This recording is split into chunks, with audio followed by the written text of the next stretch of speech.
Hey guys. I, 40M, have been married to my Christine, 39F, for about 10 years now, and we have one child, my lovely daughter who is 9 years old. Like any marriage, we've had ups and downs, a lot of downs to be honest, but we've come through everything fine. There's been no infidelity, but there has been a basis for trust issues, on both our parts I will admit. However, in the last 2 years or so, I've done my best as a husband and I think I've maintained a good record. My wife and I have a good life in the bedroom. We're getting older, but things haven't dropped off too significantly from back when we met. I've always been very thankful for that much because I have been involved with women who might as well have been celibate, and it was frustrating to say the least, because no amount of communication fixed anything. So, a woman who actually wants to roll around in bed is a blessing to me. I own a business before I met my wife, and when we got married, she eventually joined me at the helm to run things. About 2 weeks ago, I got into an accident on my way to work. I got T-boned at a red light and woke up in the hospital with a broken femur and humerus. Yeah, needless to say, that wasn't fun. Once it was certain there wasn't any internal damage, I was let home in 2 days, with a cast on my arm and my leg. Obviously, my movement was impaired quite a lot, but I was able to find my way around the house with a lot of stumbling and leaning on things. Of course, there were certain things I was unable to do and Christine had to help me with them. For about the first week, she seemed to be fine with it, and every time I asked her if I wasn't too much of a burden, she'd say no with a big smile. However, once it crossed over into the second week, I started to notice a bit of a change in her attitude. To be honest, when I said our life in the bedroom is good, it's really good, and we usually don't go a full week without anything going on, so my first assumption was that it might have been because of that, especially because I was starting to feel my body craving it too. Again, when I asked her if I was being a burden, she said no, but this time she seemed more short with me. I asked her straight up whether it was because of the lack of action between us, but she said it wasn't and left the room promptly after that. At that moment, I really felt it was, but I felt like being married as long as we were, she'd be able to answer me truthfully with a question like that. My mouth and one of my hands still work, so I feel like we'd be able to work things out. I mean, I had the urge to ask her to help me blow a load, but she's already doing a lot for me, so I decided not to bother, at least until I can't take it anymore. Now, here's the thing. Yesterday, she came back home after managing the business on my behalf that day, and she was very clearly in a much better mood than she was all the other days. Like, I could describe her mood as bubbly. Now, I don't know if I'm being paranoid, but since I feel like her mood before was because we couldn't be intimate, I'm suddenly overthinking whether she was able to get somebody else to take care of that side of things for her. I mean, she's never cheated on me, does anyone ever know for sure? And apart from that sudden change in her mood, I wouldn't have anything else to use to suspect her. She could have had a massage or heard some good news, but talking to her, there didn't seem to be any obvious reason for her sudden happiness. So, before I do anything rash, not like I can with the way I am right now, I want to hear all of your opinions. Should I try and do some digging, or should I just assume that she was just happy for some other reason? I mean, I feel like I might be jumping to conclusions after such a long time knowing each other, but let me know what you all think, please. Update 1. Hey everyone, it's been about 3 weeks since my last post, but I'm back with an update. A lot of you said I should go ahead and check her phone. Partners should be allowed to check each other's phones if they have nothing to hide. I know she can check mine as much as she wants because I have never had anything to hide. Well, I eventually did check, and boy, did I find things. Anyway, I wasn't about to ask her to hand it over because that would give her the chance to delete any evidence. I had to gain access to it at a time when I would have enough time to search all through things and potentially save any proof I found. Just so you know, after that day when she was all happy, she slowly went back into a mood, and then another day, was all bubbly again. It was the third time that she came back all happy that I got my chance. She was chewing gum, but I was sure I could smell a slight scent of booze following her. She also didn't kiss me as she got back home, but she was happy. I think it might have been whatever she drank, but it didn't take long for her to fall asleep and she left her phone right beside her in bed. I've never checked Catherine's phone before, but I was very anxious as I did it because I was scared she could wake up at any moment and I'd have to start trying to explain myself, but the anxiety from not knowing whether she was cheating on me was honestly a lot worse, so I pushed through. There were no photos or videos of her with anyone unusual, but it was when I went to her messaging app that I saw an unread message from an Alex, and squinting at the profile picture, I saw it was the same Alex I knew. That worked for me. Thing is, this normally wouldn't have been an issue since she was manning the workplace at the moment, but the message was gotten home? With a kiss emoji at the end. I opened the message immediately, despite the last one being unread, and I went through everything up until the point where I had the accident. Things were very formal until about a day before the day that my wife had come home all bubbly the first time. He had started flirting with her heavily and she returned the energy. He must have gotten some kind of green light at work that day to come on so strong, and it just made it clear how little I knew while I was at home recovering. I noticed that on the 3 occasions that my wife had come back in a brighter mood, Alex always asked her if she had gotten home, but he never did that on other days. Between those days, there was some flirting here and there, but nothing extreme, though it might as well have been. I took several pictures with my phone and put her phone back. This was about 2 days ago, and I really don't know what to do. She didn't seem any different the next day, so I don't think she suspected I touched her phone, probably because she was tipsy. But I really don't know what to do. I have all the evidence I need to come to a very solid conclusion that my wife has cheated on me with my employee at least 3 times. But how do I proceed from here in a way that actually makes sense? Do I just say divorce and figure everything out from there? The thing is, I feel so hurt. We haven't had a super rosy marriage, but for the most part, it has been good. But cheating never seemed to be a fear of mine. But after I have an accident? That's when she decides to cheat on me? I have struggled to act normal around her, but I really don't know if I can take it any longer. I need this to end, but I can't let it just end with a divorce. I need more than that. I need to feel satisfied. Please, I've been trying to think of things I can do, but my mind is failing to put 2 thoughts together. I'll be waiting to hear what advice you all might have for me. Update 2. Wow, time flies. It's been a long time since my last update, but after posting it, I think I must have read through every single comment there. Thank you to everyone for all the kind words and suggestions, and I have to say, they certainly contributed to my approach. The first thing I did was to find a divorce lawyer. I didn't pay a retainer at that time, but just wanted to know what I could about his services. At that point, I stupidly still felt like there could be an explanation for what I had read on her phone, so I decided to confront her before making anything final. It was a bit easier for me to move around on my own, so I told her that I wanted to follow her to work to see how things were going and say hi to the employees. She tried to weakly convince me to just stay at home and that she had everything under control. But at that point, I knew nothing was going to stop me from going, so about an hour later, I was in the passenger seat and we were heading to our business location. Most of the guys were super happy to see me, Alex included, though he seemed a lot more awkward than the rest of them. My wife also didn't seem to be super happy that I was there. Towards the end of the workday, I called for Alex to come into my office, and I did that when my wife was somewhere close by. I noticed her freeze up as I did that, and she actually followed Alex into my office, which she normally wouldn't do if it was anyone else, but I didn't tell her to leave. Both of them seemed shifty, though I might have been imagining it. I only asked Alex something about a client we had been dealing with before the accident happened, and I could actually see the fear disappear from his body as he realized I was just asking about something relatively trivial. Once the day ended, I headed back home with my wife, and she was slightly talkative, maybe because she realized, or at least assumed, that she hadn't been found out.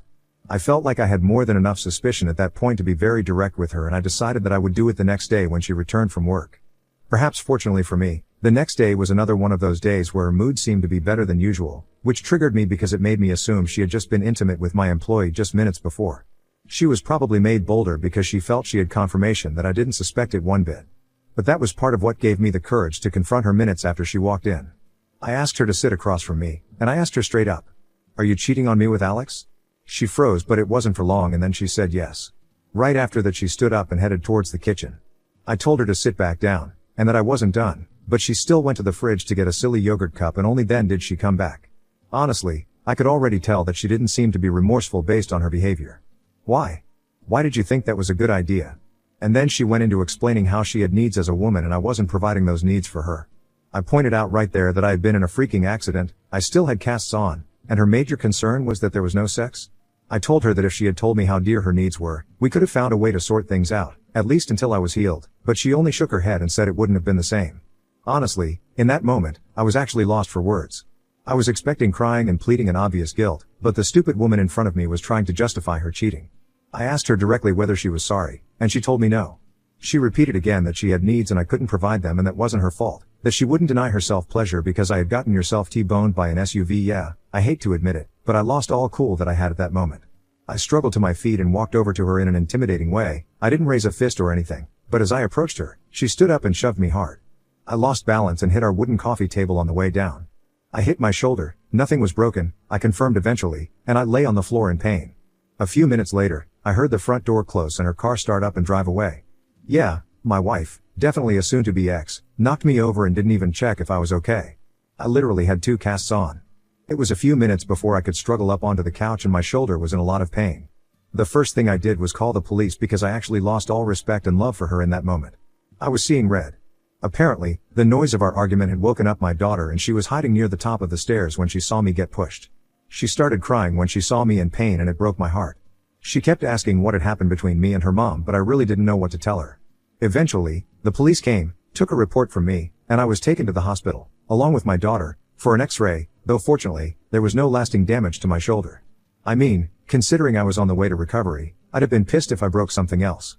As soon as I got back home that night, I put my daughter to bed, and sent a message to the divorce lawyer, telling him that I was ready to go ahead with things. Christine hasn't come back home in the 3 days since that happened, and I haven't even contacted her. My daughter keeps asking where her mom is, but I had to make up a stupid excuse that she went to visit her sister. At this point, it's actually war, and I think I have everything I need to if things collapse for Christine. She wasn't sorry for cheating on me, but my goal is to make her sorry. Update 3, as I am writing this, which should be the final update in my story, I am doing so with a big smile on my face. I know it has been months since my last update, but if you're big fans of the sensation we call schadenfreude, you're going to like this one. I know I do. The first thing that I did was send text messages to every single one of my Christine's relatives that I knew, from her parents to a cousin that I had only met twice. I even sent it to the friends whose numbers I had, because I was pissed. I didn't write a single thing that wasn't true, and I even sent them the pictures I had taken of the flirting between her and Alex back then.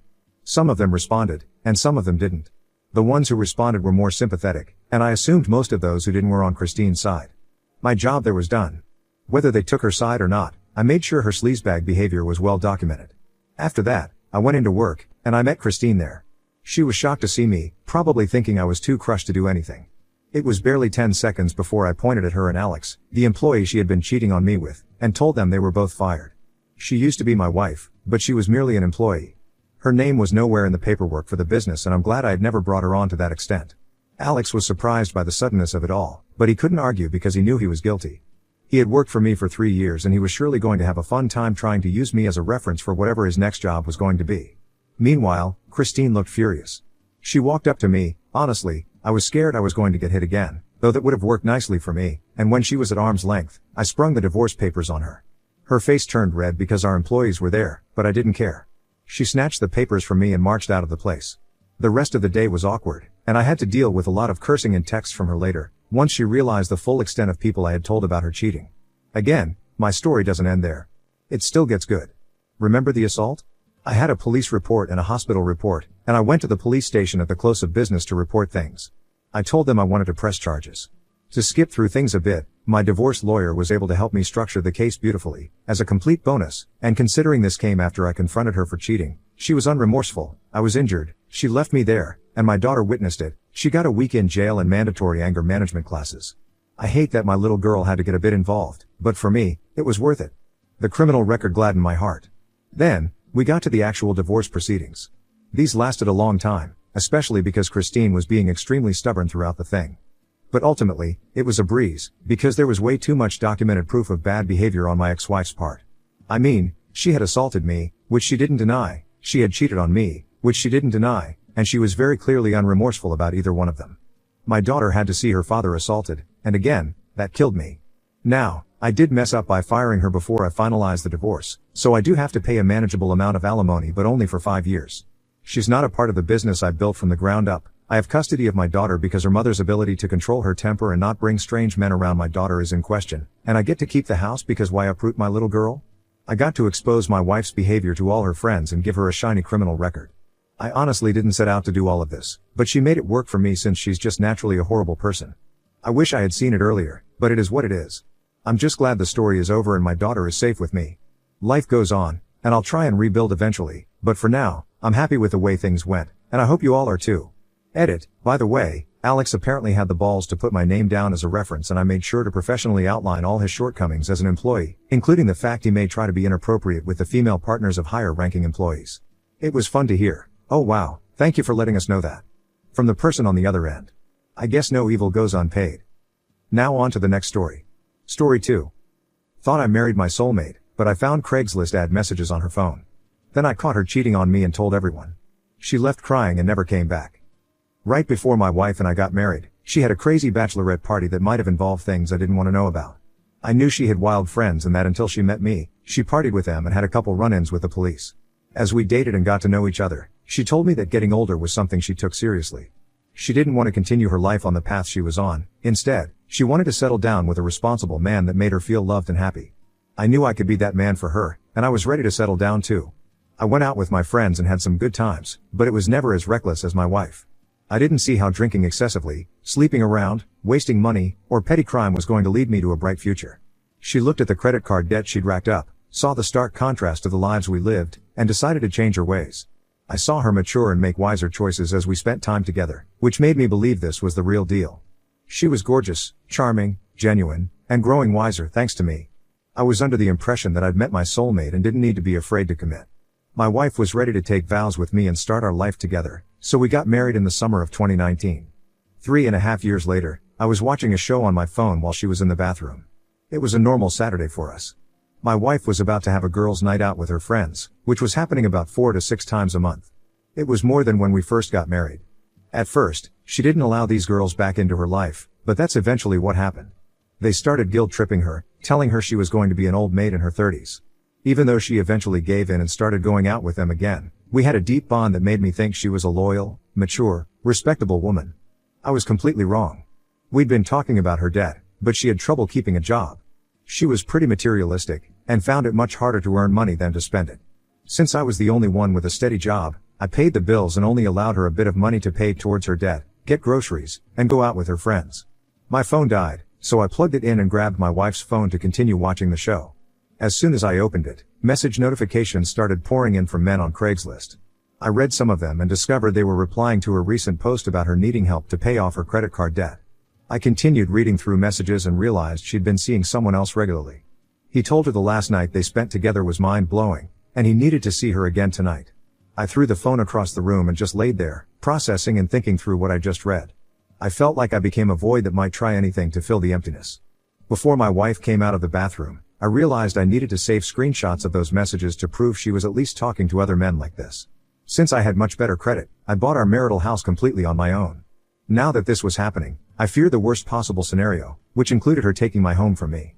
After I took 2 screenshots, sent them to myself, and put her phone back where it was, she entered the room and asked if I was okay. I could tell she was nervous that might have seen her phone. I said I was fine.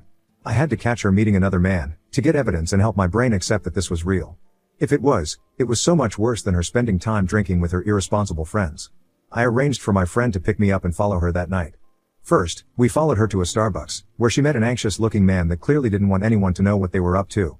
They got into his car without ordering anything and we followed them into a large neighborhood. To avoid being seen, we circled around until we saw them enter a house. The curtains weren't fully shut, so from across the street, we saw them enter the living room, start making out, and drop onto the couch. I got a little closer to take pictures as my heart pounded and my hands shook. Then I crouch-walked back to the car and my friend drove me home. During the ride, we discussed the disturbing reality of what was happening to me. My wife was cheating on me with multiple men, for money. He started spreading rumors through his phone to our friends, and through them it spread until it reached my wife's closest and dearest connections. They all bombarded her with degrading insults and slander, telling her she was cut off and they wouldn't support her terrible and degrading behavior. Even members of her family, like her twin cousins, expressed their disbelief and disappointment. She didn't even try to come home that night, or ever again. The embarrassment killed her. She messaged me at 2 a.m. with a heartfelt goodbye, in an attempt to get a response out of me or make me feel remorse, but it didn't work. I didn't reply at all, because she ultimately betrayed me. I never spoke to her again, not even in court. The last memory I have of her is when she broke down crying after receiving a lecture from the judge about honor and loyalty.